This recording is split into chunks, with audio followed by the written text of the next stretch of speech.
welcome to healthyhouseplants.com, where we teach you all about gardening in the great indoors. Today's video is sponsored by our Amazon affiliate, which you can find in the link below in the description. I'm going to talk today about pinching back plants. This is one of the forms of pruning.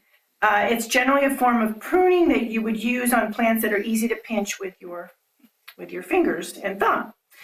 And one of the plants that really needs that pinching back is the pink polka dot plant, Hypoestes. This is actually a little indoor fairy garden that we planted a couple of weeks ago now, and it's on one of our prior videos. And you can see the pink polka dot plant, which when I planted was lower, is starting to sprout up.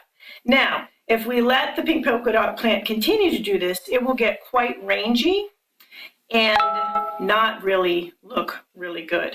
So we want it to be mounded, we want it to be shorter. So what you want to do when you're pinching back is you will pinch back to 2 leaves. So I've got another one here that wasn't planted to show you a little closer. So you see those 2 leaves sticking up. So you can go down to a set of 2 leaves, and then it will continue to branch out from there, but will also be, when it does that, a little more well-rounded and a little lower, and it won't have that rangy thing going on.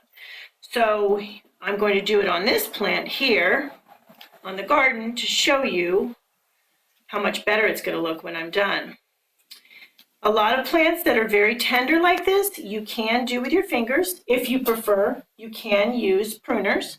Same concept, go down to those 2 leaves and prune just above that.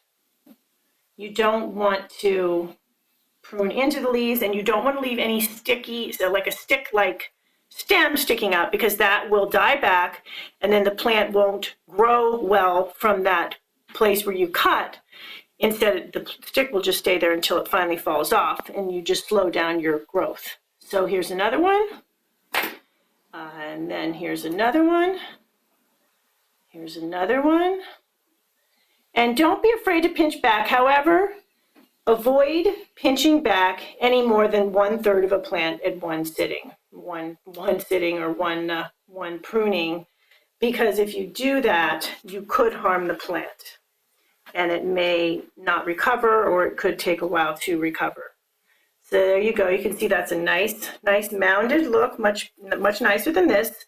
And of course, if you do like this look, you can let it keep growing, but it will will get tall and rangy if you do that.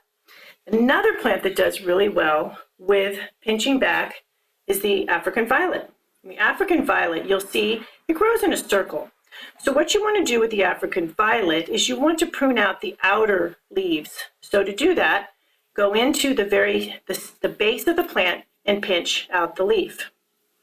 And you want to do that all the way around the plant until you have a really nice form.